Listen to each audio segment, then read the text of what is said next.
That is indeed us. Guys, we are just going to leave it for another 3 minutes or so, just for a few more people to jump online and join us. So if you would like to grab a pen and paper, pull up a Word doc to take a few notes, anything like that, or if you just want to go pour yourself a glass of wine, we'll get started in just a moment.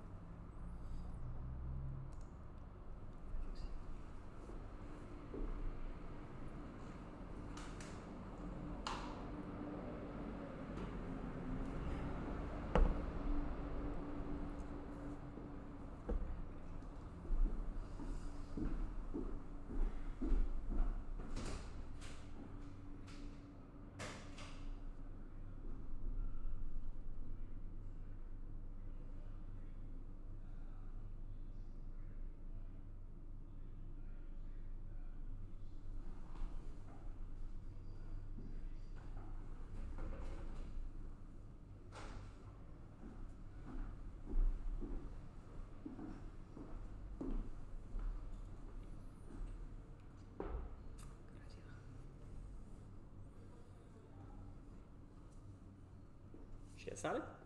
Suppose we get rolling. Hi everyone, thanks for joining us this evening. It's fantastic to have so many of you here with us. I've just checked the numbers. We actually have enough people online to fill Australia's largest theatre, which is the Palais in Melbourne. Not to worry, the coffee in your kitchen at home's probably better than you could get in Melbourne anyway, right, Kane? Only other thing is you will have to excuse our small heads. We found Australia's last remaining widescreen webcam to help us do our bit to maintain social distancing. My name's Julia, and I'm one of the client services managers at Elevate. And this is Kane, our head of parent engagement and the head of our coaching program across Australia. Hey guys, super excited to have everyone here. One of the reasons for this evening's significant turnout is that this is a very uncertain time for everyone. The purpose of this webinar is to help provide you with some guidance and some clarity around supporting your child or children, singular or plural, or the children you care for through this period of remote learning. Whether your child is in Year 7 or Year 12, it's likely they've heard an Elevate seminar, or we'll hear from at least one of our presenters across their high school career. At Elevate, we help students with their study skills and their work habits with the aim of helping them achieve their best in high school. This evening, Kane will be looking at some of the things you can start thinking about and some of the systems and processes you can put in place to support these study skills and work habits in the home. First and foremost, to give you a bit of an agenda, Kane will briefly offer some context about who Elevate are. He'll then spend about 45 minutes speaking to two of the unanimously most popular areas parents wanted us to cover tonight. We will then leave a good amount of time for a Q&A at the end. If I could direct your attention briefly to the pink chat bubble at the bottom right-hand corner of the screen, if you're with us on the website version of the webinar, you might need to unfull screen us to find it as well. Please do use that chat bubble throughout the evening to submit your questions. We'll hopefully answer as many as possible during the final 15 or 20 minutes of the webinar. I'm going to duck out of this frame in a second and onto the other end of that chat along with a couple of my colleagues, so I'll look forward to speaking to you in a minute. My colleagues and I will be collating your questions for Kane, and we'll pop back in about 45 minutes to get us some answers. After the Q&A, Suburban Week continues on MasterChef, so we'll make sure we're wrapped up in time for us all to catch the beginning. Yeah, I think the last thing to flag just before Julia jumps out of the screen that you may or may not have noticed is Julia and I are not parents. No matter how hard I've tried to grow the good old isolation beard, it's perhaps added an additional 3 years to my appearance at best. I can confirm neither of us have kids. It may be on the to-do list, certainly not for a while. If I'm honest, I spend my days speaking to parents like all of you who have got me a little bit scared that the day I have kids, everyone's going to stop listening to me, so maybe I'll put it off just for a little while. But in all seriousness, we don't want to spend tonight telling you all how to parent your kids, nor do we want to profess to know how difficult that truly is. Instead, our mission tonight is just to present you with some of the research behind the skills that top students use to achieve top academic success, and to give you a few tips and ideas for how you can support healthy habits in your home and start the right conversations with your kids about what they should and shouldn't be doing. Fantastic. I'll leave you with Kane to get started, and I'll see you in about 45. Sounds good. Thanks, guys. Let's jump into everything we are looking to cover this evening then. As I mentioned, I just want to start by providing a little bit of context about who we are. Elevate was founded in 2001 by our founder, Douglas Barton, who had a core question in mind, and that was, what is it that the top students do in order to get top results? And at that particular time, the most common heuristic was IQ. If you're smart, you do well, and if you're dumb, you don't. But we set out to understand if there was perhaps more to it, and to understand if there were actually things that the top students were doing differently to other students that was leading them to get those top results. So what we did was we went out and we interviewed well over 1,000 students between the first few years of the 2000s, and we asked them how they were approaching their work. We asked them how often they were studying, how long they were studying for, did they take notes, do practice questions, set goals, all those sorts of things. And we then took 100 of those students and sat them down and borderline interrogated them to get even more of the picture. So if they said that they were using colour in their notes, we'd ask them why. How were they using colours? What were they coding? If they said they sat at a desk, we'd ask them where that desk was, what was on it, how long they sat there, and so on. And what we found through this process was that there are 13 areas across which the habits of top performing students do differ quite substantially from those of lower and middle performing students. And that forms the basis of all the programs we run and what we look at. We're now lucky enough to work with over 800,000 students annually across 3,000 schools in Australia, the UK, America, Singapore, and South Africa. And this enables us to constantly benchmark student best practice. And then we share that with students either by running seminars in the classroom or through private one-on-one coaching programs with families. And the core premise of everything we do at Elevate is that we're all young.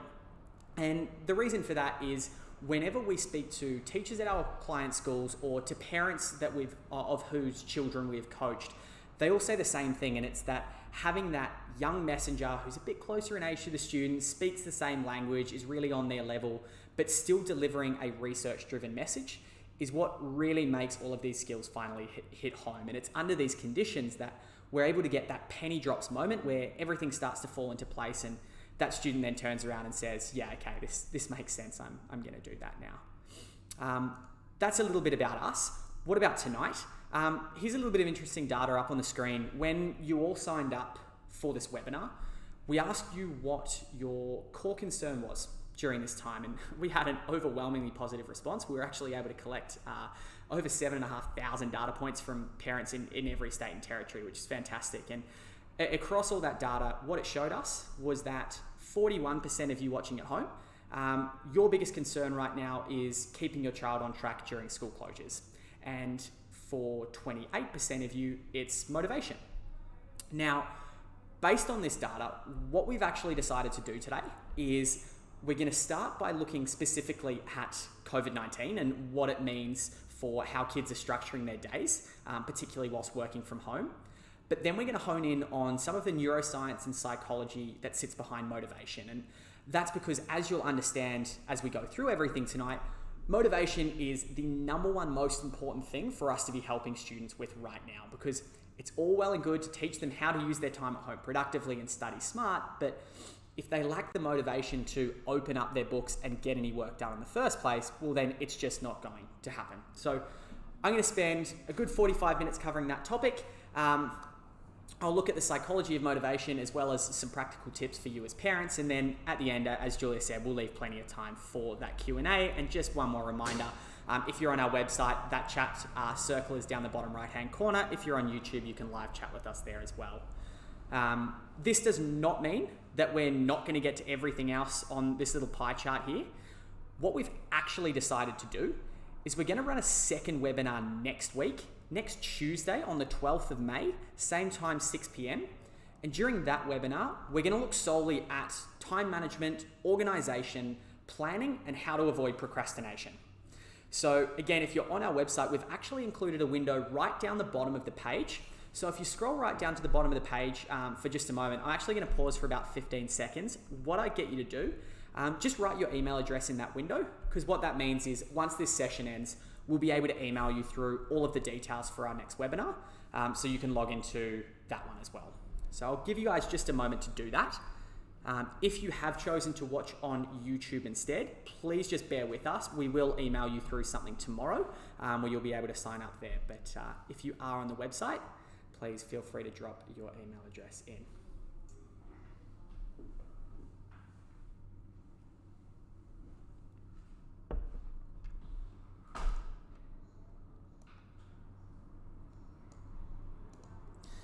All right.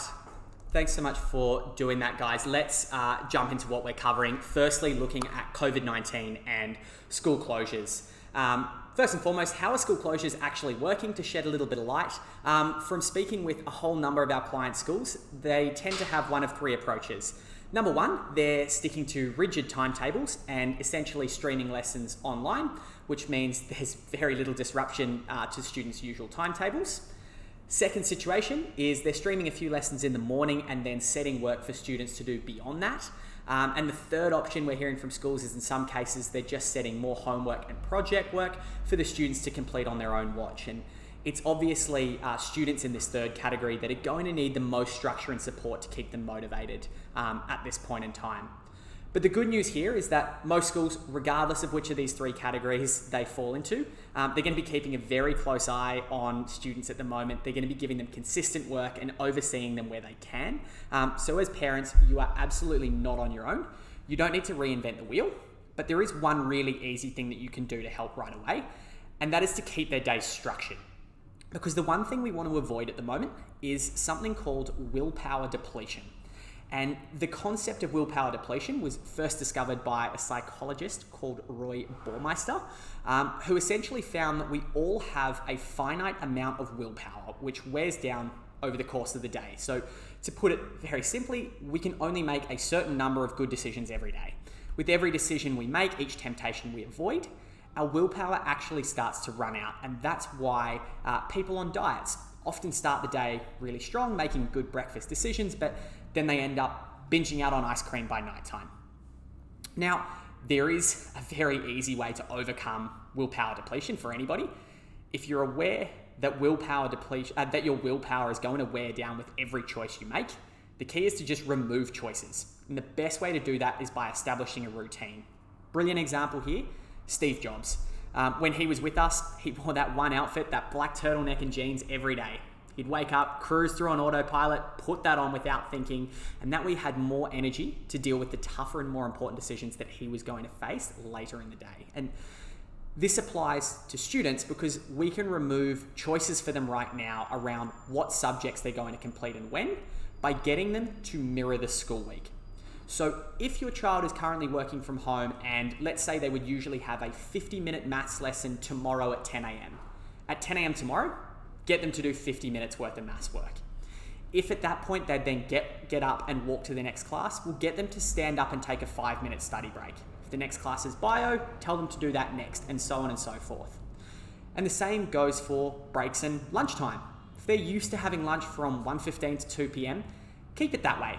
And I would also encourage you to get them to chat to their friends during their lunch breaks. Get them on a Zoom call, get them on FaceTime, Google Hangout, whatever platform they're using, and get them to maintain that level of interaction that's perhaps otherwise lacking at the moment. Now, one benefit of following a structure like this is that those school timetables are very meticulously planned out to give students just the right amount of time to get across the content in each of their subjects and not favour one or the other. But it also removes the issue of choice that we were just looking at. So instead of waking up and telling you Mum, Dad, I have no idea what I'm going to do today, they already have a crystal clear plan in place.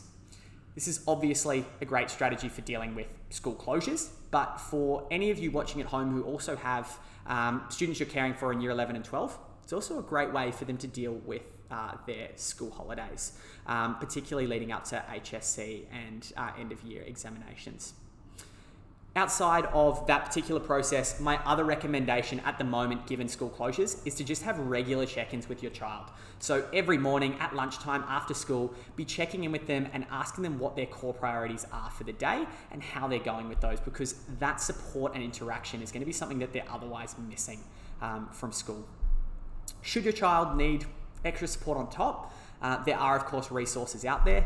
One of the things we're going to cover in this session is Elevate's online mentors and coaches who can work one-on-one with your child to keep them on track whilst they're studying at home. But as I mentioned when going through that last slide, I don't really want to spend a whole lot more time here on remote learning because I think it actually misses the core point and the core need for students over the next few months. Because any tips I give you for remote learning in particular, they're all the superficial requirements for dealing with these sorts of closures. The big need skill that students really need right now is to be able to master self-motivation. Because the two key things that school provides students with are structure and motivation, i.e. you've got someone standing over you every day demanding that you actually work.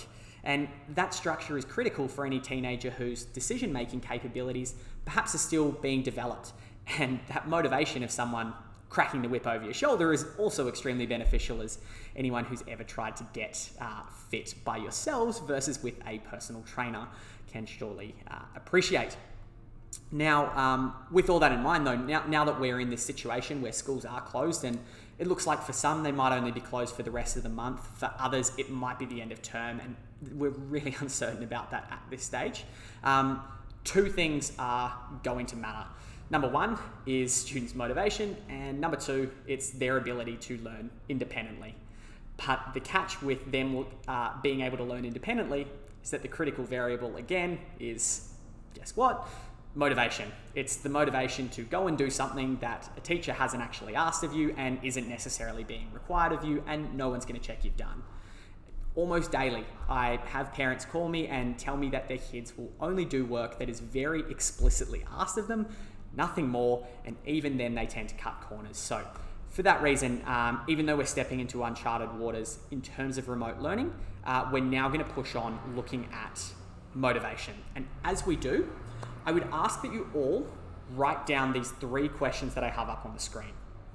I really want everyone to take stock of where they're at now, so they can reflect on what they've already tried, what's worked, what hasn't, and we can start to think about what everyone's going to take away from this session and put in place this evening. So question 1, how does motivation apply to your own life? We actually ran a very similar webinar to this in Singapore quite recently, and one of the things parents found really useful there was thinking about how these tips relate to themselves to better understand them before passing them on to their kids. So that's something you might find useful.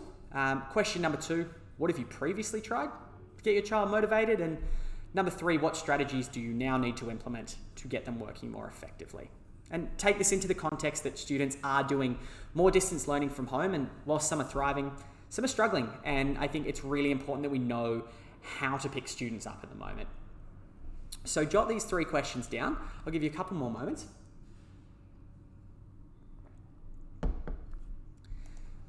Now that you've all got your own thoughts on paper, let's discuss the way we generally tend to look at motivation. And motivation is, to be completely honest, one of the most misunderstood and oversimplified constructs that we come across here at Elevate.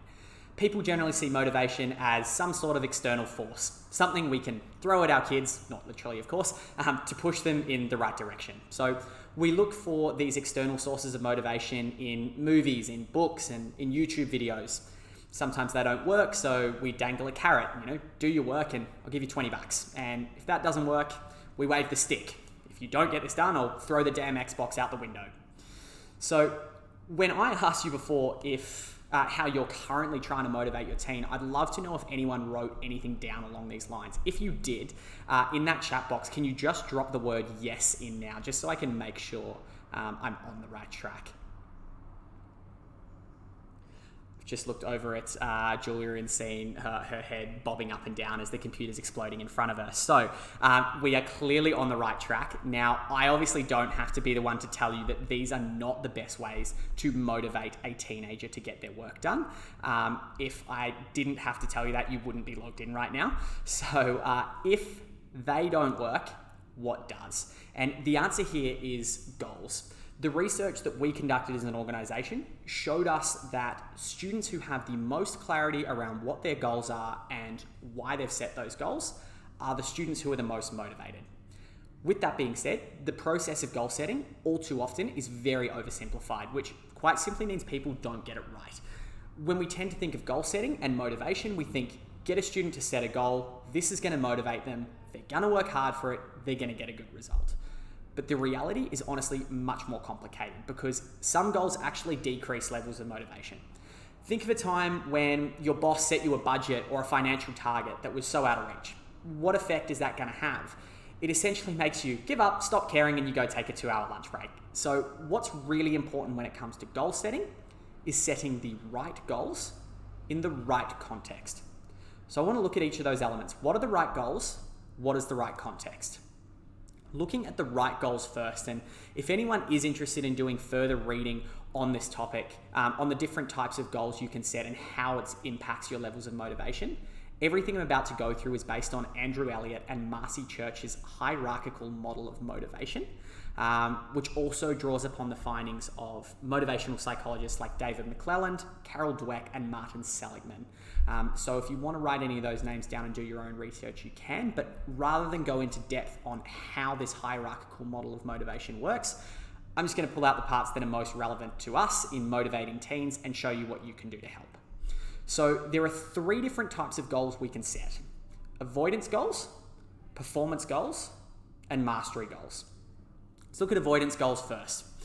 Avoidance goals are what we set when we're simply trying to avoid the worst possible outcome. So for students, their goals like don't come last in the class, don't fail, don't get laughed at. And students set these goals for one of 2 reasons.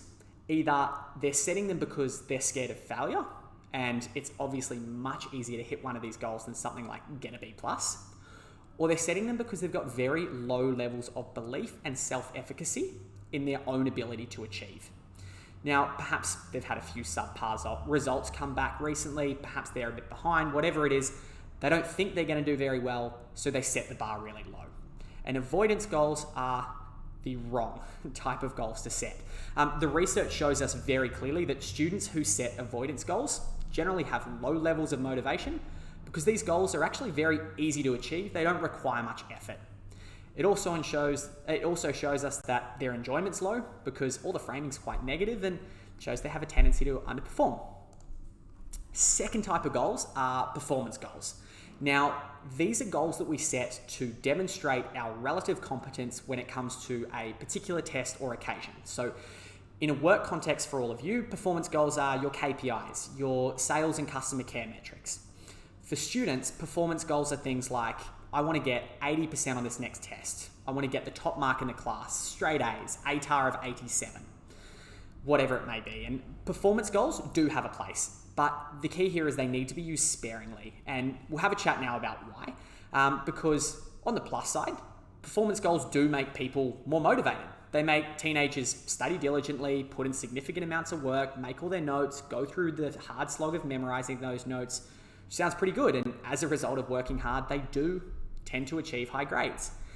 However, the issue here is that whilst these teenagers work hard, they don't enjoy it. And we can probably all relate to this. I'm sure everyone signed into this webinar right now has worked hard at something, done it quite well, but not enjoyed the process. And it's the same way that if you have a teenager who sets performance goals, they're probably not going to rush to their desk in a state of excitement when it comes to studying. They find it a chore. They're going to do it, but they're not necessarily going to like it. And because they don't like it, their intrinsic motivation is low. So that means when you take that goal away, so once the test they were studying for passes, their motivation completely disappears, gone. And if you've ever seen one of our parent seminars, we tend to call these guys flatliners because before a test, their motivation spikes, that test goes, and it dives and then sits pretty flat from there. So essentially, whilst these students are getting their work done, they're seeing it as a bit of a chore, and that means they're only going to do it when they have to, and otherwise they opt out. So performance goals, these type of goals can be the right goals, but not always. Which leaves us with mastery goals. And unlike performance goals, mastery goals focus on achieving mastery over a particular skill just for learning's sake, not to achieve a performance-based outcome. And examples of these types of goals are, wanting to have a 5-minute conversation in French if you're learning a language. If you're doing art, wanting to improve your ability to draw facial features so they feel more lifelike. If you're given an assessment task, maybe your mastery goal is to just not want to leave it to the last minute. I spoke with a parent on the phone just today who had her daughter set a mastery goal to ask 3 questions of her teachers every week so she could become more comfortable speaking up. And when we look at the outcomes of these types of goals, it really starts to look a lot more positive because levels of intrinsic motivation are really high. And the reason for that is any fear of failure is gone. You've got nothing to lose. If your goal is simply to improve, then as long as there is any degree of improvement, well, you've done it. And enjoyment's also high because the teens who set these goals tend to enjoy that process of learning because they are sufficiently challenged that they're always interested, but not so challenged that they're racked by a fear of failure. So they're right in that sweet spot.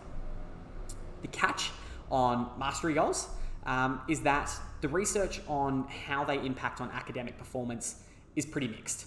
So half the literature says they lead to significant improvements, the other half says they don't. And some researchers, Carol Dweck included, actually go even further to argue that they lead to poorly adapted teenagers who can't cope with high pressure situations in the workplace where performance goals like financial targets are going to be unavoidable. So if we're getting mixed messages here, where does that leave us with respect to the initial question of what are the right goals to set? The answer to this question is a combination of performance and mastery-based goals. So I recommend all of you as parents start with mastery goals. They're easier to achieve. So when students start to see their progress, they start to achieve small wins by hitting those mastery goals. What's going to happen is their levels of self-efficacy and belief in themselves are going to increase. And what that means is when an assignment or an assessment task comes around and they need to set something more specific, like a performance goal, they're going to set a good performance goal instead of an avoidance goal like, I don't think I'm very good, I just don't want to fail. Then, as soon as that assessment task comes around, obviously encourage that performance goal and get that right, and we'll get to that in a moment. But then once that exam's passed, put it behind you and come up with a new mastery goal to stay motivated long term. Forgot I put my cool little circles on the 2 different types of goals. So how do we go about this process? Obviously, my next question is around the context in which we are setting goals. And these are my 4 tips for that. First of all, start with why. Equally as important as helping your teens set their goals for you as parents is going to be helping them build clarity around those goals. And that is, we want them to understand exactly what their goals mean and why they've chosen to set them, because without that level of clarity, it can all fall apart. I'll give you an example. One of my close friends in high school, his name was Doug, he told me at the start of year 12 that he wanted to study law. I asked him why, and he said it sounded good. He said it would be an awesome thing to tell people when they asked, what do you want to study? What do you study? And beyond that, there wasn't really a major reason for it. And what happened to him, and I still remember this clear as day, and this is what happens to most students who have a goal without clarity around why they chose it, is Doug got halfway through year 12, he hit that wall, and his motivation went into free fall. And the reason for that is he got to that point and he thought, why am I studying so hard for this? I don't really even want this. I don't have an interest in this. I just won't even try. The problem when teens set a goal like this just for the sake of it and without knowing why they've set it is that sooner or later the same thing will happen. They'll start questioning themselves and they'll give up on it. So for a goal to be compelling, a teenager should be able to tell you all about it. After running a goal setting module with one of my coaching students, an example of a good goal is she told me that she wanted to study vet science at Sydney University because it's the most esteemed course of its kind in Australia, because she loves animals and she wants to breed racehorses. She knew all about it. So as parents, there's 2 things you can do to help with this process. Number 1, discuss it with your kids. Discuss why they've set the goals that they have. If your child's telling you they want to do engineering, ask them why. ask them what they expect to learn and what jobs they expect to get out of it. And all these sorts of questions will help them to build clarity around that goal. And number 2, help them gain a more in-depth and precise understanding of what their goals actually involve. And this admittedly is more directed to parents of students in years 10 to 12 who now do have uni, TAFE or college on their minds. But a great place for you to start is to go and download faculty handbooks. Every university faculty publishes a handbook which lists every subject that a student is going to need to study throughout the course of their degree and provides a description of exactly what content is going to be covered. And every handbook can be downloaded very easily from the university website. So they're super accessible, and I highly recommend you have a look through them with your kids. Number 2, make your goal specific. The number one mistake students make when they're setting their performance goals is that they set S goals. And this is what we call goals like, I want to get in the 70s, I want to get in the 80s, I want to get in the 90s, and things like this. And what we found from our research is that if students set goals like this, their brain actually crosses that S out. So if they said, I want to get in the 70s, they end up getting 70 on the dot, or 68, or 69, or 71. In actual fact, in most cases, that student who says they want to get in the 70s, they're highly capable of a 78 or a 79. They really want a 78 or a 79, but what happens is they don't have the courage to admit that, or they just want to sound cool by being a bit more casual. But as a result of not admitting it and shooting for the S goal of 70s, they then score much lower, which is a real shame. So when setting a performance goal, drop that S, point to a specific number. Number 3 here, make it attainable. This is obviously fairly self-explanatory. If a goal feels out of reach, you're never really going to run at it. And number 4, write it down, because life's busy. If we don't write things down, we forget them, and goals are just the same. So students should all be writing their goals in a place where they are going to see it all the time, because it will then serve as a constant reminder for why they are working hard. I've had students write goals on sticky notes, put them all over the house. I've had them write goals on laminated cards and stick them up at the shower. We even had a student we met in the very early days of Elevate who got his goal ATAR printed on a custom license plate. Probably wouldn't recommend that one, but whatever you can do to build that consistent reinforcement is really, really important.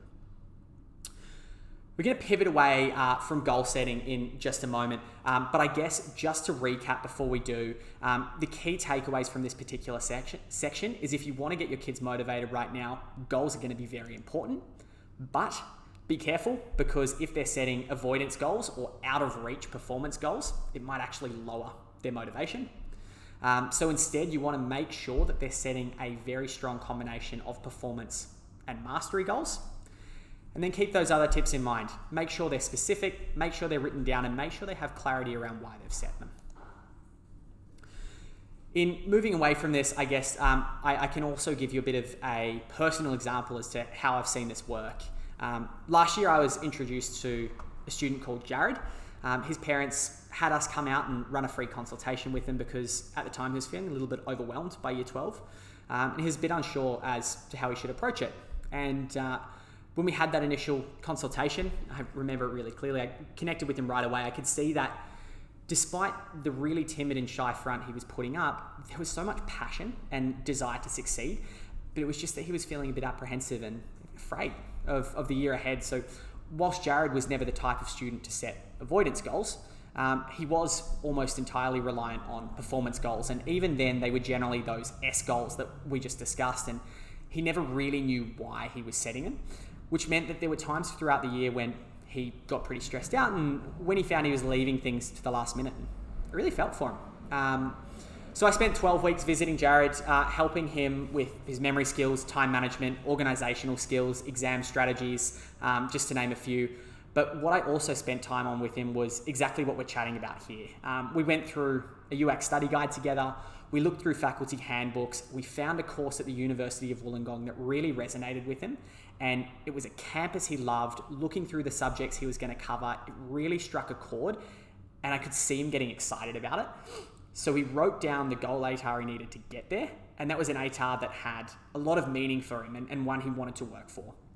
We then broke that down into much shorter term performance goals for each of his subjects, and then we set him a number of mastery goals that pointed to the skills he needed to master along the way to make year 12 as easy as possible. And throughout the sessions I ran with him, we then tracked their impact. And what we saw was a really tangible shift in Jared's mindset and his level of confidence, which for me as a study skills coach was really inspiring. And still to this day, one of the most rewarding moments I've had was when I received a text message from his parents letting me know that he had just been offered early entry into that very course we were looking at, which was really, really inspiring. And whilst tonight we're obviously looking at the role you as parents should play, we do have a team of 80 coaches across the country who are able to provide help and support in similar ways to what I just mentioned, if it is something you feel you need. If you feel your child does need a little bit more support at the moment with their study skills and their study habits, if you feel they need a bit of a mentor or a confidant at the moment, or if you just feel they're going to respond better to ideas coming from a peer as opposed to mum and dad, you can feel free to book a time in my calendar. It's just underneath the screen if you are on the website. If you're on YouTube, again, I'll send you through a link tomorrow. But if you book a time in my calendar, I'll give you a call at whatever time suits you, and then we can have a bit of a chat about programs like this and how it can work. But I don't want to labor too much there. As I said, I do want to move on to something else. And what I want to move on to is the practical things that you can all do as parents to encourage your kids to be setting better goals and to inspire more motivation outside of goal setting. So these are the 4 tips that I've got up on the screen. I'll go through them one by one. And the first problem that we're trying to fix with tip number 1 is those students who are setting avoidance goals. So if any of you really resonated when I went through that slide and thought, yeah, my kid always just says I don't want to fail, this is one way you can look to fix that problem. But in order to fix that problem, we obviously need to know why it exists and understand more about it. So we already know that students set avoidance goals either because they don't believe in themselves or because they're scared to fail. But why is that the case? One of the reasons is that we all tend to view the world in binary terms. Win, lose, good, bad, smart, dumb. And whenever we meet a new student, we ask them the same question. We say, why do you think the top students get the top results? And the most common answer we get is they're smarter. Because when students do well, they put it down to being smart, and when they don't, they put it down to being stupid. Best example I can give you is when a student walks out of a maths test with a bad mark, they shrug it off and they go, I'm not a maths person anyway. And this good-bad binary is often further exacerbated by the school marking system. And I want to make this abundantly clear, this is by no means a reflection on teachers who are doing an absolutely outstanding job of supporting students during a very tough time at the moment. But by nature, a lot of the teachers we speak with are inherently time poor. The reality is they have hundreds of papers to mark. They have to do this quite often, and in order to get through it before 3 a.m, sometimes all they can do is go tick, tick, tick, cross, cross, 12 out of 20, that'll do. But the problem with that is there's no real feedback there. There's nothing telling students why they lost marks or what they did wrong.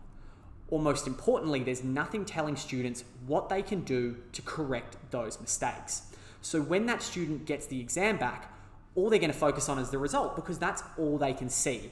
They're going to ask themselves, why did I get this result? But with no feedback, the only thing for them to fall back on is the simplistic explanation that is their innate intelligence. So my first tip for parents, as you can see in the little bubble on the right, is focus on process, not output. Now, what I mean by this is don't get hung up, and more importantly, don't let your child get hung up on their marks. Because what's likely to happen is that they then start branding themselves as either smart or stupid.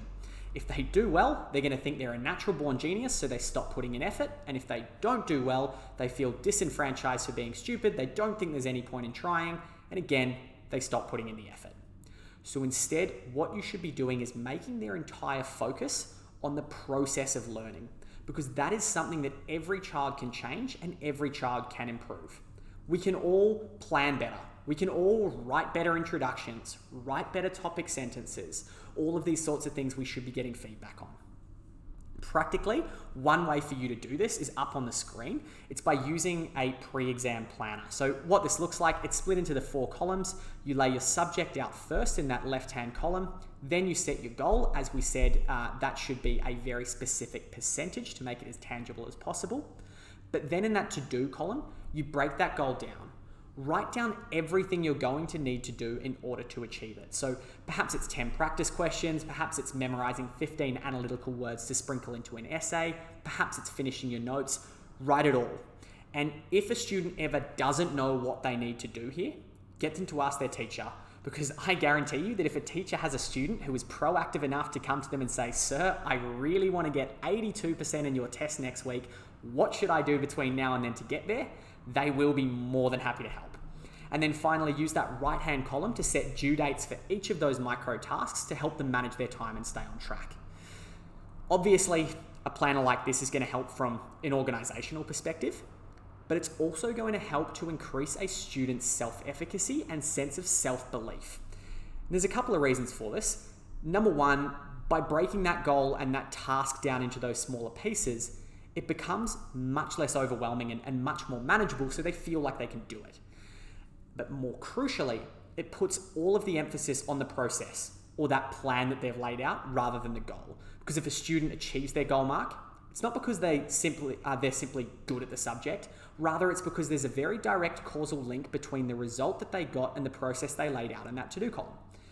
Of course, students won't always hit their goals, and that's okay. But even in this instance, the planner serves its purpose because it puts that emphasis back on the process. They know that the reason they didn't hit that goal wasn't because they were stupid, it's because the plan they put together was either insufficient or they didn't execute on it properly. So whilst, or important to note also, whilst we have labelled this as an exam planner, you can use exactly the same principle to help students plan for assessment tasks, speeches, posters, project work, anything at all that requires a substantial amount of work that they're going through at the moment. We can employ this sort of process. Another means sticking with this same theme of focusing on process, not outcomes. Another thing you can do is to encourage your kids to actively seek more feedback. So if they do get a mark they're unhappy with, and it does look, as we were saying, like ticks and crosses and nothing more, what you should get them to do is go through and circle every area they lost marks. Then once they've circled those, get them to go to their teacher and ask the 2 questions up on screen. What specifically lost me the mark in this question? And what solutions can you give me right now so I don't lose marks here again? Whilst that teacher's telling them that, they should just record everything the teacher says, because that then becomes their guide to ensuring they don't make the same mistake again. Once they've got that feedback, they should then go back and redo that part of the exercise where they lost marks again. And this step is crucial. The reason it's crucial is because if they follow their teacher's guidance, it should follow that they then get a better mark. And that totally rubbishes the idea of a good-bad binary, because that student can then do the same exercise twice and move from a bad to a good grade just by addressing the techniques that they've used. Obviously, something that's not quite as easy as knocking on a teacher's door at the moment, but most schools are using systems like OneNote, and teachers are consistently on their emails. So it is still easy to seek out this feedback if need be, and something that I encourage. On a surface level, it's going to help students to fix their past mistakes so they don't make them twice. But on a deeper level, it's going to help them realize that their success isn't a result of their IQ, it's a result of their process, which they have control over and they can change. So if you can get this right, you as parents shouldn't only see your kids' grades improving, but you should actually see an improvement in their attitude as well. Slip around the bubble and go to number 2, which is effort over results. And the whole aim here is to remove fear of failure. Because if you can ensure that your child isn't afraid to fail, you're much more likely to see them setting those performance goals and those mastery goals that we spoke about earlier. And the way that you can do that is by praising and rewarding effort, not results. So let's look at a couple of different scenarios. Scenario 1, and this might seem a little bit counterintuitive, but if you have a student who does well in spite of not putting much work in, don't actually celebrate that success. Instead, chastise their lack of effort. Why? Because celebrating that success when they haven't really actually done anything would condition them to believe that they're going to continue doing well just because they're smart. And this is a problem because it creates a dangerous fixed mindset. What happens then if things go wrong? If that student believed that they were getting good marks because they're smart, the logical leap for them is to believe that when their marks drop, it's because they're no longer smart enough. And that's a mindset students are very easily led into and something we want to avoid. Looking at scenario 2, let's say they do well and they did work hard. Similar principle.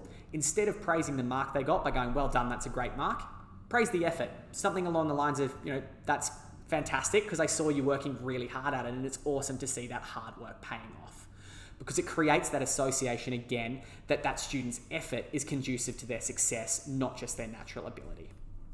Moving down to the third scenario, if they're working hard but they don't do well, again, make sure that you're really praising that effort for them, because we want them to continue putting that effort in so they get a better result next time. Finally, number 4, we see a similar situation to scenario 1, but up the other end of the result spectrum. If they put in no effort and they don't achieve a good result, focus again on that lack of effort, because in this case, you really want to avoid that student concluding that the reason they did poorly was because they're stupid, because again, that's where that fixed mindset trap occurs. If anyone's mastered this particular principle, it's Barcelona Football Club. Their training academy, La Masia, which is responsible for training players like Lionel Messi, if I've got any soccer fans logged in, they recognise that one of their biggest threats to their young players' growth and development was their fear of making mistakes. They wouldn't put effort into learning new things because there was a fear that they might concede a goal trying to put it into practice, and that would let the team down. So they'd stick to basics and what was comfortable. But as we all know, that's not how champions are born, and as a result, they made the 2 big changes that you can see on the screen right now. Number 1, there are no scores in matches at La Masia until kids are 15 years old. So if they're attempting a dribble or a move they learn in training, make a mistake, concede a goal, does not matter. And number 2, parents are banned from yelling anything but support from the sideline. They're kicked out not only if they criticize someone, but even if they just yell instructions. And the realization that sits behind this is one that is key to all of you as parents as well, and that is be careful what you reward. Because rewarding only a win means people become very scared to lose. And that fear of losing is going to stop them from taking risks, trying new things, and truly developing. Continuing to move around the circle, and we're nearly at the end of the content I wanted to go through here. But again, we're going to look at another way that we can address these fixed mindsets that can come up in students. And what we're looking to do with this tip here is to break that negative feedback loop where students start to see no point in trying anymore because they no longer expect to succeed. And I wonder if anyone has a child in this category. And again, feel free to drop in a yes, just so I sort of know who I'm speaking to here. If you've got a child who has just stopped putting in any effort because they don't think it's worth it anymore. If you've got that sort of child, drop a yes. I'm going to look at Jules to make sure I'm on the right track. Jules is laughing and nodding because, again, I've blown up her computer. I don't think she's very happy with me. But obviously, this is very important to those particular parents. And in this space, we can actually learn a lot from gaming. And yes, I know I use the G word. I also happen to be familiar with the X word and the P word. I'm sure that a lot of you logged in right now, the reason you're listening to me is because you would love to motivate your child to get off their gaming console and do some work instead. But there's a reason why the games they're playing are so addictive. It's based on a principle called leveling up. And if you've ever played a computer game or an iPhone game, all of you as parents would know how this works as well. Let's consider a really easy example. Something like Tetris begins with an easy level. When you play Tetris at first, the bricks move slow. They give you easy shapes. You generally beat the first level and you get that instant gratification of knowing you can do it. And that instant gratification causes your body to release particular neurotransmitters called endorphins and serotonin. These things make you feel good. And then as you get presented with a new level to complete and the promise of more of these feel-good neurotransmitters, your body produces another one called dopamine. And dopamine is the major neurotransmitter that drives motivation. The production of dopamine puts someone in a state of action where they're much more resilient and their tenacity is increased. And whilst in that state, you're constantly engaged and motivated to continue. And that's why it's so hard for your teens to put that gaming console down. It's that loop that you can see on your screen. Let's flip it around. Imagine what would happen if games weren't designed this way. Imagine a game where you get 10 seconds in, the boss character flies into the screen and kills you instantly. You play again, same thing happens. Third time, same thing happens. Fourth time, same thing happens. You die. Are you going to continue? Of course you're not. In the first example I gave, the Tetris example, you get addicted because you're conditioned to succeed. But in that second example, you quit because you're conditioned to fail, and that's incredibly demotivating. What's the point of playing a game where you die after 10 seconds every time? This is exactly how students sometimes feel when they get knocked back after knockback at school. If they fail 5 maths tests in a row, they're obviously going to give up because they're going to start to feel their efforts are pointless. They're going to set an avoidance goal just to get through and keep others happy, but psychologically, they're calling it quits. So as parents, the important first takeaway from this slide here is if you see your child slipping into that process where they're becoming conditioned to failure, intervene as early as possible. If they fall short twice in a row, jump in any way you can and break that circuit. If we take it back to gaming, what you're doing here is you're giving them the skills to level up before they then try and beat that next boss or to sit that next test. One way to do this is by bringing in a subject tutor, or if their deficiencies are in their study skills and not their content knowledge, you could obviously leverage one of our coaches. Now, of course, those sorts of options aren't the only way, nor are they going to be right for everybody. Sometimes what's easier can be just leveraging a friend or leveraging a sibling who's achieving highly. Getting them to work alongside anybody who has those capabilities to help them lift. Outside of working with others, it could be downloading online study guides. Any way you can, whatever it is, you just want to break that negative feedback loop early and stop them from falling into that state of conditioned failure. The other thing that helps here is also setting work for them of varying difficulty levels. So starting out easy and building up from there so that your teen has the chance to experience early success. And this is an idea that we leverage when we show students how to complete practice papers. Which, by the way, as an aside, if your child is currently telling you they have no work to do, practice papers are always something that you can point them towards. But we suggest that when students start going through practice papers, that they actually do it with their textbook open to help them, and that they do it under no time pressure. Because that way, if they're struggling, their book is there to help, and it's essentially impossible for them to fail, so that they can get that instant gratification of knowing they could do it. Then, as they get more comfortable, we recommend they take that textbook away, but we still have them do it in their own time so there's no pressure to think fast. And then as they acquire more and more skills and this all gets easier, then we encourage them to take their books away and work under exam conditions with no study guides to again increase that difficulty level. And that sort of process ensures that a student doesn't become conditioned to fail, they see themselves improving, and thus they're more likely to feel motivated and to keep going. Diving into the absolute final point, and that is for all of you to make all your conversations and celebrations about improvement. And there are 2 parts here, 2 little emojis on your screen. The first is that we're focusing on all improvements, even if they're very small. Because if you've got a child who's only getting in the 50s and they're either pushing themselves or are being pushed to achieve a 90, even if they're being pushed to achieve a 70, it feels like a daunting and impossible task. So just discuss lifting this to 50 or a 55, something close enough to feel realistic, but large enough that it's still worth working towards. Secondly, when these small wins do occur, celebrate them like crazy. And this is counter to what students are used to getting praise for, because it usually only comes with top results. But honestly, celebrate these little improvements like it's Christmas time. Why are we doing that?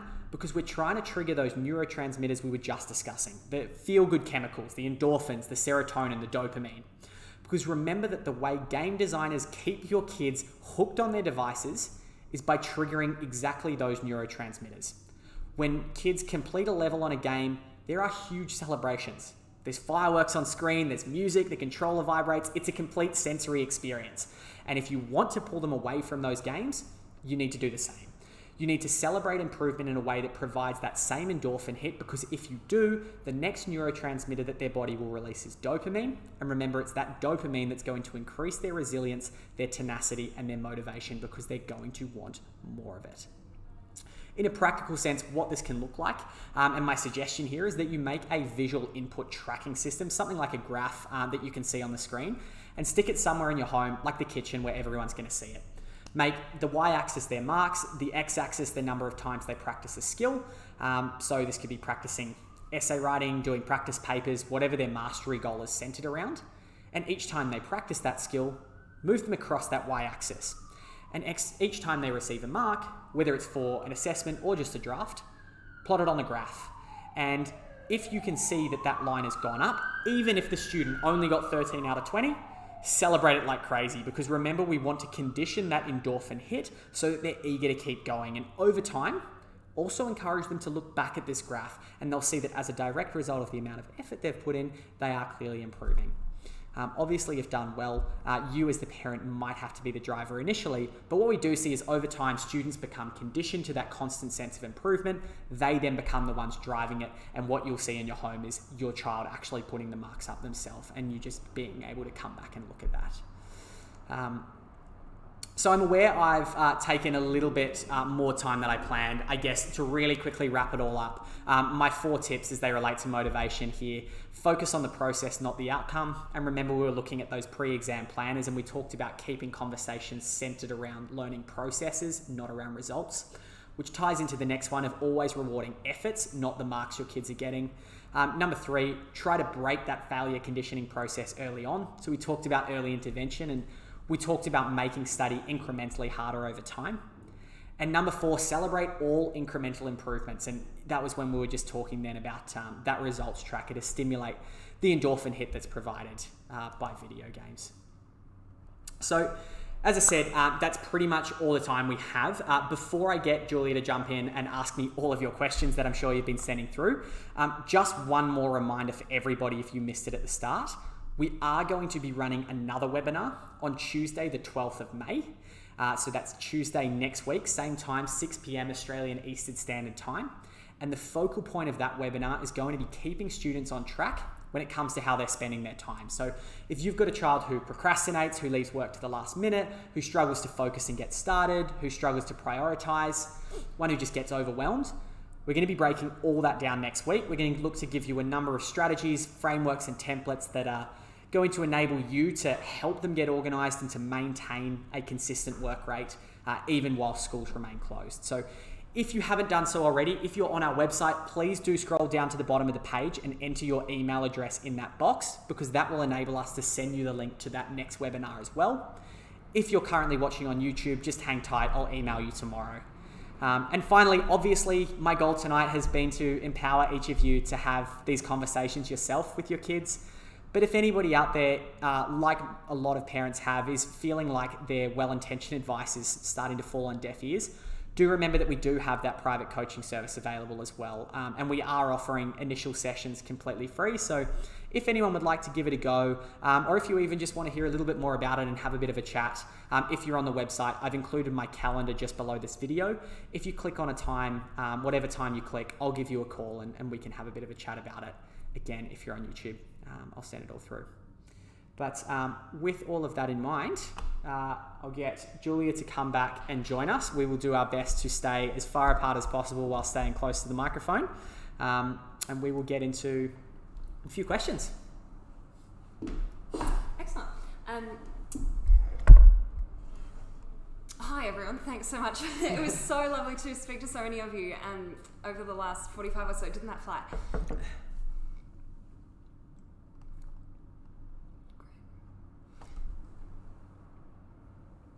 If you would like to stand up and just stretch your legs at this point, shake out your writing hand, maybe give someone close by an elbow bump. Feel free to do so now. And yeah, we'll get started in just a couple of minutes. So do a couple of star jumps because it's, time's flown, but it's been a little while sitting. Did we get many questions? We had a lot of questions. Excellent. We had a lot of yes responses. Fantastic. At one point as well, so there was a lot of agreement in the camps, which was great to see. One of the early questions that we received was from Andrew, who is concerned that there is too much computer game playing happening at his house, and he's wondering whether you've got some good techniques to limit and control computer game use in Andrew's home. I hope that the volume is going okay for you as well. I've got a team letting me know how things are sounding. So with the two of us here, just do ping us if it's not sounding super clear. Yeah, look, I think if computer game use is a problem, I know that generally the first place parents tend to turn is to take those devices away from their kids, do anything shy of actually handcuffing them down to their desk and keeping it away from them. But the reality is if you try anything like that, the student's not learning to regulate their own behaviour. So my advice, if it's anything on a computer or on a phone, there's a number of really good app blockers that can be used. One that I know of is flora. You need to keep flora open to keep growing plants, and as you close flora, those plants die. Little novelties like that really can inspire kids to want to keep that app open and not touch games. But there are a whole number that you can explore. If you just Google app blocker, you'll find a number of them. And the idea is that student sets their own time limit on how long they're going to be locked out of a particular website or game for. So they might say, I want to be locked out of World of Warcraft for the next 2 hours. And then that process gets put in play, and after 2 hours it opens up. And so those distractions obviously disappear for a moment. The only other thing I'd say is if you do have a child who is doing more higher brain power tasks, so they're doing things like practice papers or trying to memorize their notes, what I would recommend in that instance is that you actually remove all distractions just for that short period of time. If they're around whilst they're doing their homework, that's fine. But those particular higher brain power tasks are when we want them to be sitting in a quiet space with nothing on their desk and nothing that can pull their attention away, would be a couple of my tips. That's great. I can definitely vouch for flora or for forest. It's way too sad when your trees start dying. It's extremely motivating, despite the simplicity of it. Donna and Sharon both had a question regarding procrastination. Donna has a 14-year-old boy in Year 9. He procrastinates when it comes to completing assignments, always ends up doing a lot the night before. He's easily distracted. And Donna's just hoping that you might be able to help out with some tips for beating procrastination. And it's the biggest hurdle for Sharon's son as well. She's wondering simply where to begin. Yeah, Donna and Sharon, I certainly don't think you're alone. I think if I had the perfect answer to procrastination in all situations, we would have far more than a few thousand people on this webinar right now. I think it would be the entire country. I think we're all guilty of procrastination from time to time. There's no quick fix, but there are a number of things you can do to help. Whenever we talk students through how to avoid the desire to procrastinate, we always encourage them to try and think about why they're procrastinating. And there can be a number of reasons for it. One of the most common reasons is that they're overwhelmed. And whenever you're feeling overwhelmed, you don't know how to approach something, it's human nature to just put it off. It's future me's problem. And if that's the case, then the strategy is to break that task down into much smaller, more digestible pieces. So rather than looking at, oh my gosh, I've got this 6-hour assessment to complete, you're just looking at a 30-minute piece of that assessment, which feels much easier, so you dive in and do it. So that's one reason why students procrastinate. Sometimes they procrastinate because they don't like the work, because they have no motivation to do it, because their phone's distracting them. Based on each of these reasons for procrastination, we provide different strategies. If I went through all of them, procrastination being such a big topic, we would all be here well into MasterChef. So I'll leave it at that for now. My starting point would definitely be to get them to break all of their work down. But if you do want to hear more on procrastination, I'm going to be spending at least 20 or 30 minutes on that next Tuesday in that next webinar. Kathy has a query about her daughter, who she says doesn't want to tell her how she's going in maths and other subjects that she might be struggling with. Kathy's wondering, or her question specifically is, how do I ask in a way that will motivate her to open up with how it's all going? Which I thought was a bit of an interesting question. Yeah, really interesting. You probably all saw my concentration face for a moment as I was thinking through that. I think there are a couple of elements to a question like this. The first thing that jumps to mind that it speaks to for me is perhaps your daughter is feeling a little bit afraid that her marks are below what you would expect, or perhaps she's unhappy with them and she's just a little bit afraid to fail per se, and that fear is there. So I think what we were talking about earlier about rewarding any sort of effort that's putting in and focusing on her process of learning instead of those marks is really important. Perhaps before asking her about what marks she's getting, ask her how she's going with her workload, what she's on top on, what she's behind on, which topics she's finding easy and which she's finding difficult, and just get her to open up about that, because I think as she realizes that that's an equally as big a part of the conversation, if not bigger, then she's going to be much more comfortable opening up about the marks side of things as well. And then obviously it goes without saying is that when you get that breakthrough and she's much more comfortable talking about those marks, make sure that we don't then push her back into that same little bubble by responding negatively to that. Even if her marks aren't very strong, speak through the frame of the effort. Just turn it straight away from that. Oh, that's a shame. I mean, it does look like you perhaps haven't been spending as much time on maths as your other subjects. I wonder if that might be why. Let's put a plan in place for you to spend more time on it. And I would slowly go down that particular pathway. This one I feel holds relevance for anyone that's finding themselves spending a little bit more time in front of a screen than they are probably used to. And both Sal and Bruce back again had a query about helping students maintain concentration with online studies, particularly simply their eyes getting tired looking at the screen. And the fact that it's boring looking at a screen all day, it's making them sleepy. Textbooks are all online. Do you have any suggestions? Yeah, really, really great question. The two sides to this are the student attention span and the spanner that the screen throws at us. In speaking about student attention spans in general, students generally have attention spans of roughly 50 minutes or so at a time. So every 50 minutes, you should be encouraging them to get up off their screen and take an active study break. A study break is not pulling out their phone and messaging their friends. It's standing up, it's walking around, even if it's pacing up and down the house, if it's walking around to grab a takeaway coffee, if it's walking the dog, anything like this, really, really helpful. In terms of the role the screen plays, obviously that is going to tire us out a little bit more. The reason why screens have such an impact isn't actually the screen, it's the blue light that sits behind the screen. So one thing that you can do is filter that blue light out. And the way that you want to do that is by downloading an app to your computer called f.lux, flux with a dot in there, f.lux. That app functions the same way Night Shift does on your phone, if you've seen that. And what it does is it basically removes the blue light from your screen and makes it more of an orangey color. Feels a bit ugly to look at, but it's much, much easier on your eyes. So you'll hopefully find that their eyes are straining a little bit less. It'll also help them sleep better at night, more than likely. So number one, active study breaks every 50 minutes. Number two, if you want to write that down, f.lux, F-L-U-X. Jump online, download that for either Mac or Windows. That's great. I'm not going to be able to show you, but I've got Flux running on my. It's one of the only ways that I've been able to maintain some semblance of a normal sleep schedule. So I'm just Kane's cheer squad tonight, apparently, but I can also vouch for that one. The next question is just from a visitor to the site who is wondering whether we at Elevate work with students with ADHD, and their query is how our techniques are modified to support these students.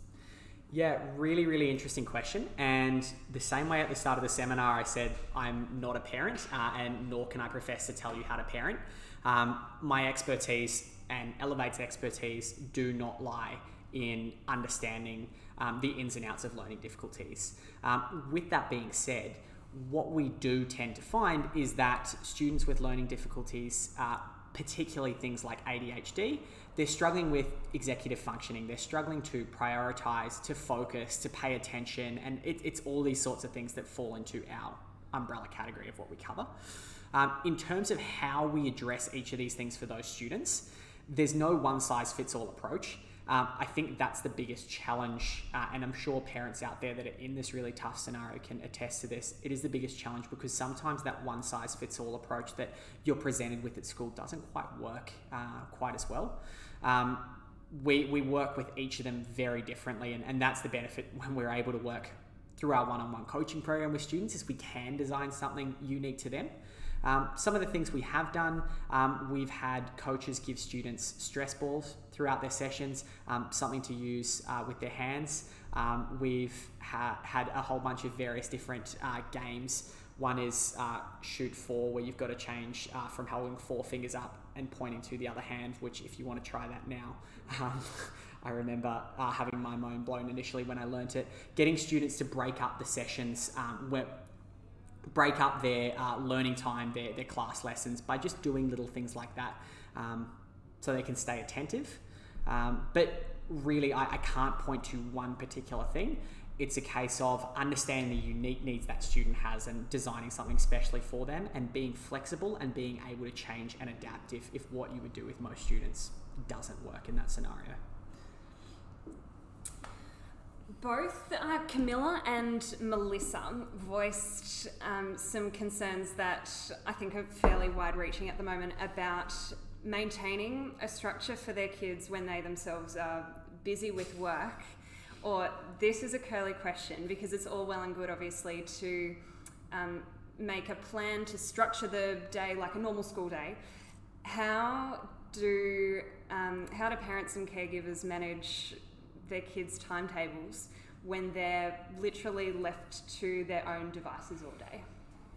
Yeah, it's a really good question, and this is why I wanted to start by focusing on motivation, because it doesn't matter what timetables you can put in play. It doesn't matter what skills you can give students. If they don't have the motivation to want to do any work, then it all starts crumbling down. And I think that's part of what's being spoken to here, is that alongside setting up those structures like mirroring the school day, you want to get them motivated to want to achieve their best. Outside of that, I don't think parents should be expected to be looking over their kid's shoulder. One of the things that we often explore when we run coaching programs with students is the idea of building a digital timetable or weekly planner with them. So building it on iCalendar, on Google Calendar or something like that. It's really flexible, so students can constantly move things around, and it enables you to set reminders as well. So for example, let's say the student has a free period from 1 until 2, but at 2 o'clock they're supposed to jump into English. They can have an alarm pop up on their phone that says study English now. And the parent, if they like, can also have those alerts come to them if the calendar is shared with the parent. So that way, instead of the parent just having to look at the clock and think, oh, what's my child meant to be doing now? Should I be checking in? You can just set those alerts to come up at the times where you're not sure if perhaps they're going to be working, the subjects they like a bit less. And that can cue you to then just go and have a real quick check-in. Hey, what are you doing? How are you going with it? Are you on track? Is there anything I can help with? So I think increasing visibility so that it's not as much of an effort for you as a parent to check in, but also making sure you're focusing on getting your child to find that inner sense of intrinsic motivation so that they want to excel and they don't have to be pushed by you is probably at this point in time the best answer that I can give you. And whilst I have no doubts that if you do those things, it's certainly going to help, I also empathize with you all because I appreciate that it's pretty tough at the moment, and it's going to continue to be. And if you need more support when it comes to the scheduling and organizational side of things, again, that's going to be what we focus on next Tuesday. So please do tune in and we'll look at how we can get students to prioritize the right things at the right times. Really interesting question from Carmel, Jody and Sal, and a couple of other parents had queries along similar lines about the amount of time that it's taking their children to complete set work at home. So Carmel's children are telling her it takes much, much longer to work through the online classwork they're doing than if they were with a teacher. It's a bit of a case of too much to do in too little time. Yeah. And similar from Sal. Sal actually said we're spending sometimes double the time finishing off tasks for the day at the end of the day. Interesting. That's a really tricky scenario, and again, I can't comment on whether they're getting the right amount of work or not. One thing that I can point to is most students by this stage in the year, even if they're only in year 7, they've probably become quite good at learning at school. They've found ways to get through their work. They understand the skills, strategies, and techniques that work for them, but they might not have put the same amount of time, effort, and thought into the most efficient and effective ways to work at home. One example here is if students are told they need to make a set of notes on a particular topic, perhaps they're putting too many words in their notes and they don't actually have an approach for how to structure their page. If they're asked to read through a particular article, perhaps they're immediately diving in and reading through every single word when they should just be scanning it and pulling out key ideas first. So there's a lot of systems and processes that students can learn about to speed up that process of learning from home. And I think that's going to be really, really important for them. Now, however they choose to learn that is up to them. If they don't feel they're capable of it, obviously they can ask you as parents. I'm sure you've all got fantastic ideas. They can ask their teacher and just be really open and honest and say, look, this is taking me a long time and I think this is why. Or of course, they can ask one of our coaches and our coaches can set them up with some more efficient processes. But focusing again on the processes of learning rather than the task at hand is probably what's going to help there. The only other thing I could potentially point to is the different environment and the different distractions that might be at play. So if this is the case, it might be worth having a conversation with your child about where they're working from home, what sort of distractions are around them, what's popping up on their computer. Not for the purpose of getting them in trouble, and make that really clear. You're just trying to understand the scenario so that you can make this easier for them and get them off their computers a bit earlier in the evening. Would be, I think, my solution there. I have a bit of a pop quiz for you. A lot of people were asking it will test your recall and your content knowledge. A lot of people were wondering whether you could repeat the names of the 3 authors who have written about motivational psychology. Not as a test, they just would like to know. So they no, absolutely. What I will actually do is I'm going to go back to the slide because I believe I put it up on the slide so you can all have a read of it.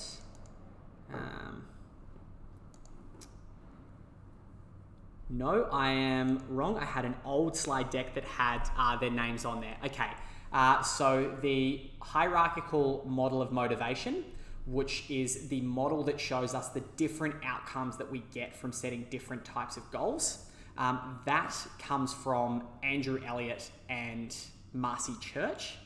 Andrew Elliott and Marcy Church. In terms of the motivational psychologists that did a lot of the work that led to that particular model of motivation, David McClelland is one of them. David McClelland basically found that most people either have a disposition towards avoidance or towards achievement. When we set goals, we either want to avoid an outcome or we want to achieve a good outcome. Next person was Carol Dweck. I highly recommend reading Carol Dweck's book, Mindset. If you read that book and you don't want to read it through in full, even if you read the first 3 chapters, you'll get the idea, and then it does start to get a little bit repetitive from there. But some really great ideas from Carol Dweck about the power of the word yet in our vocabulary, the idea that maybe we can't do something now, but that says nothing about us. It just means that we've got to put a few steps in place to get there. So Carol Dweck was that one. And the third motivational psychologist that we looked to in putting a lot of this together was Martin Seligman. And Martin Seligman is the person that popularized popular psychology, as far as I'm aware, but positive psychology, sorry. And the big idea that comes from Seligman's work is the idea of self-efficacy, that it doesn't matter what goal we initially want to set, our belief in our ability to actually accomplish that goal is going to change the way we set it. So the names, if you want to write them down: Andrew Elliott, Marcy Church, David McClelland, Carol Dweck, and Martin Seligman. Those answers. Excellent. We've got, and I'm not certain whether these queries have come in specifically from Queensland. I know that the ATAR system's been recently introduced in Queensland. So there are a lot of questions about that, which obviously extends beyond our current quite unusual circumstances. Elizabeth and Nicola both have ATAR-related questions. The first one's pretty quick. Best way to estimate ATAR? Yeah, great question. The best way to estimate an ATAR, and I want to emphasise that I'm using the word best here, I'm not saying it's a great way to do it because there is no great way to do it, is to jump online, just Google ATAR calculator, and there's a whole number of them that'll come up. You basically you basically pop into that ATAR calculator what your marks are in each of your subjects, and it spits out what it thinks the number is going to be. That's the best way, but the algorithms that sit behind the generation of an ATAR are not something I'm proficient in. I know that they're quite complex, as everyone in Queensland is probably finding right now. So don't become reliant on that number.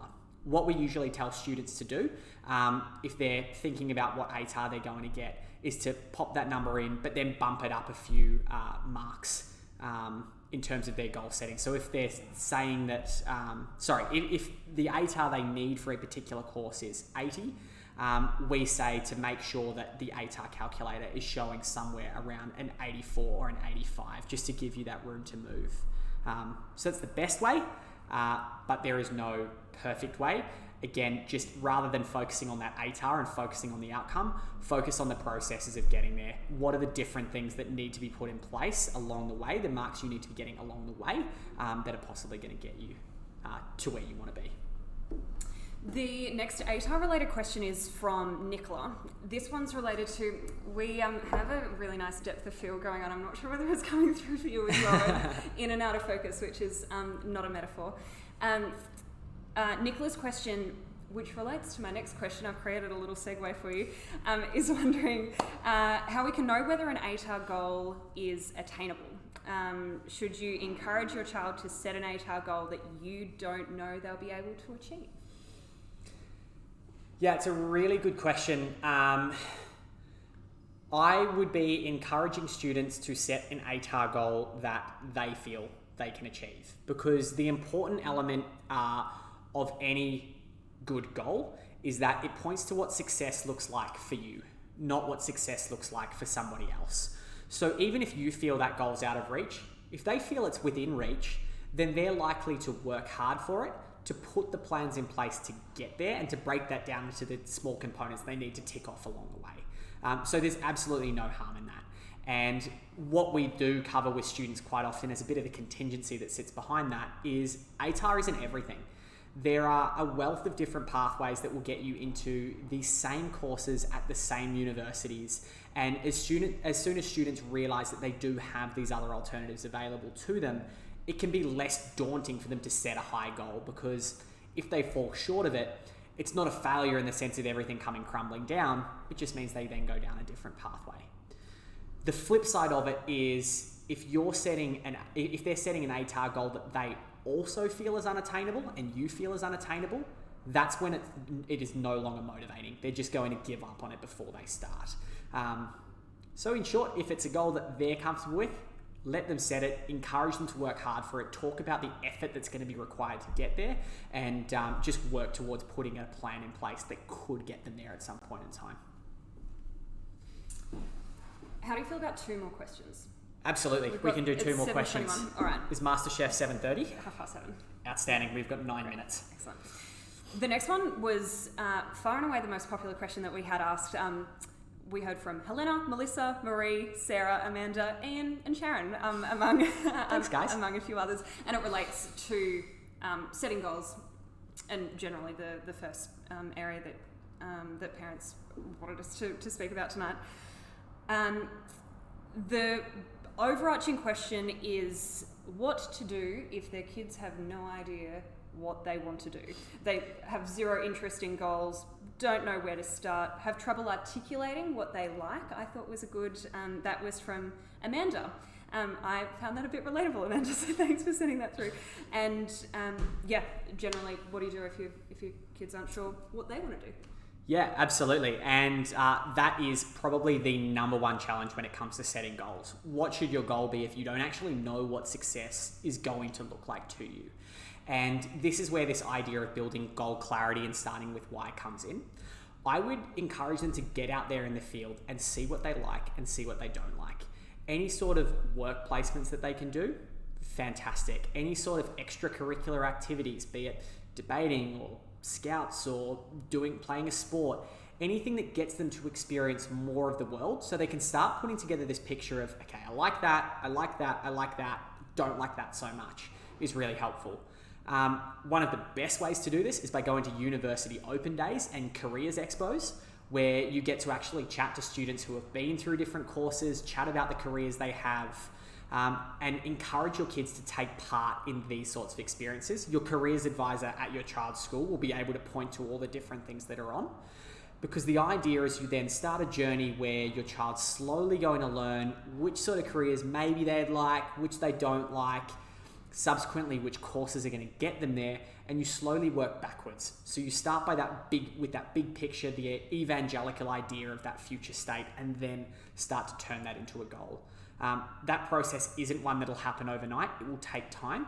But the more that you as parents can bring that up and keep that conversation going, encourage them to be chatting about it with their friends, the more that will slowly firm up over time. And that's the point where you can really start to build clarity around those goals.